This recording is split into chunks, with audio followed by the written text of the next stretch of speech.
Hello, this is Russell from Russell Tracy Photography, and today I want to do a review of the Nikon 85mm f1.8G. That is this lens right here. And right now I have this mounted on my Nikon D3. And first impressions of this lens is it's a pretty decent lens. It's not the greatest lens, it's not the worst lens ever. It's a very solid, above average lens. Now, the first thing I noticed with this lens is it's got like a plastic body. Now, not a huge fan of the plastic-ish composite bodies that Nikon makes their lenses out of. The older lenses, they were all metal bodies. The new ones, they have metal bodies on them. I don't treat my gear rough. I just like lenses that I feel like they're going to be able to handle more abuse. And by abuse, I mean like daily use, travel, stuff like that. Do I think this lens is going to have a problem with that? No, not particularly, but I don't think that it'll last as long as some of my other lenses. For example, I'm filming this right now using my 28-70 f2.8, and that, I believe, according to the serial number, that lens was made in about 1999-2000, somewhere in there. So that lens is like 15 years old, and it's an absolute tank. Will I think this lens will last 15 years? I don't know. I guess I'll see in 15 years. The one thing that I did notice about this lens, it's got this nice big lens hood on it. It's a hard plastic lens hood. Makes it really nice to hold. So when I'm shooting, I can grab the lens hood and I don't get my fingers in, it gives me something more because I got pretty big hands. So I can rest, the whole lens in my hand. I like that. It feels pretty good. Now as far as the lens itself goes, optics wise, it's an f1.8 lens, which is nice. So if you're shooting low light, yes, you can stop down to f1.8, which gives you a stop advantage. I believe it's a stop advantage over f2.8. Might be 1.4 to 2.8.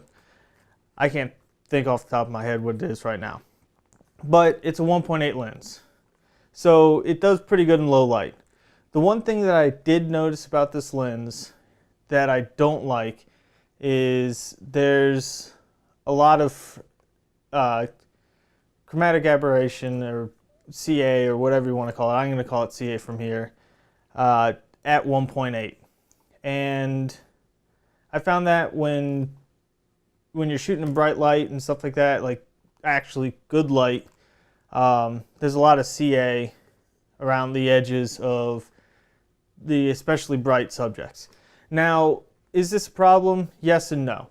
Yes, it's a problem because it's annoying that it does it.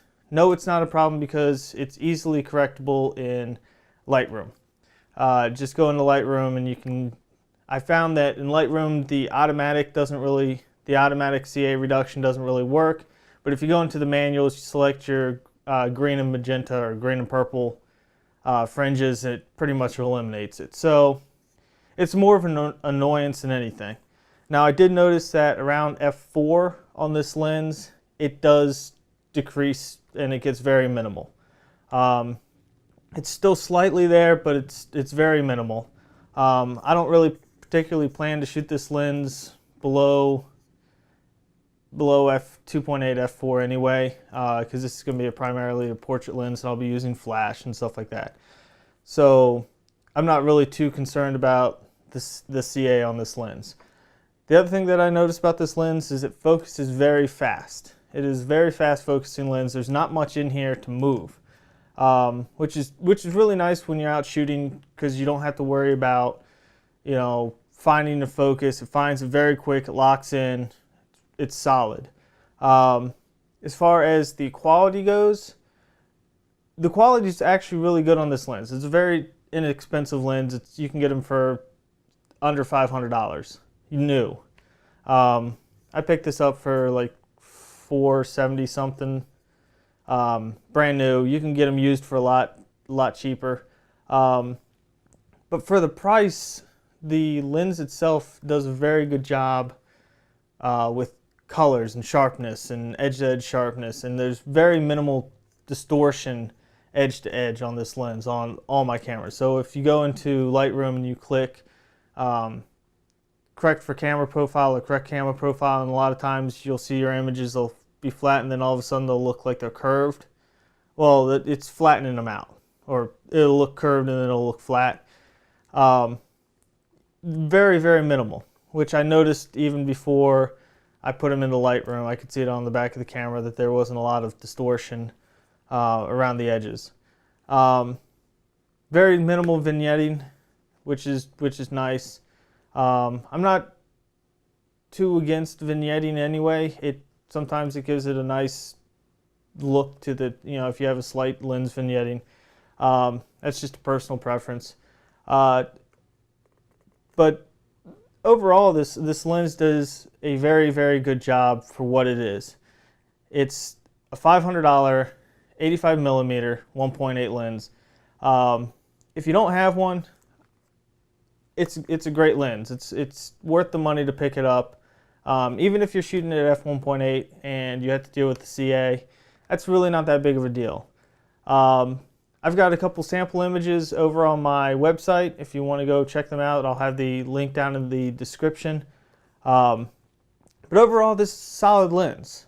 It's not my favorite lens. It's not my least favorite lens, but overall, this is a very solid lens. I've used it a couple times since I've gotten it, and for the most part, I've been pleased. Is this going to become one of my go-to portrait lenses? Probably not. It's probably going to stay the 70-200 for my go-to portrait lens. But this is a nice addition. It's been a couple years. I've kind of stayed away from the wider end of things because I shoot sports mostly. And this has been a nice addition. It makes you think outside the box because it's an 85mm lens. That's all you have. You can't zoom. You can't do anything like that. So you have to zoom with your feet. You have to move in. You have to move out. You have to actually look at your composition. You have to compose correctly. Because I don't like to crop. Zoom lenses, you can think, oh, I'll just crop that out. That's a different video. Overall, this lens is a great lens. It feels great. The optics are good in it. It's fast. It's got good color. I would recommend this to anybody that wants to shoot portraits.